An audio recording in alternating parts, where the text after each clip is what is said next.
അഹദവനെ കൊതിയതുണ്ട് അരുമനബി വജ്ഹ് കാണാൻ, ത്വയ്ബയിലൊന്ന് വന്ന് നിൽക്കുവാൻ, ഇഷ്കിൻ മധു നുകർന്ന് പുൽകുവാൻ.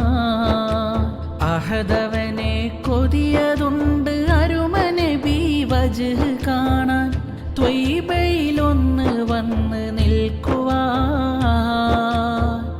ഇഷ്കിൻ മധു നുകർന്ന് പുൽകുവാൻ. ചന്തമേറും ചരിതമുണ്ട് പുണ്യമേറും പവിഴമണ്ണ്, മുഹബത്തിന് ഹിമകണങ്ങളൂറ്റി ഞാൻ, മദദിൻ പൂക്കളങ്ങ് പൂത്തിടാൻ. ചന്തമേറും ചരിതമുണ്ട് പുണ്യമേറും പവിഴമണ്ണ്, മുഹബത്തിന് ഹിമകണങ്ങളൂറ്റി ഞാൻ, മദദിൻ പൂക്കളങ്ങ് പൂത്തി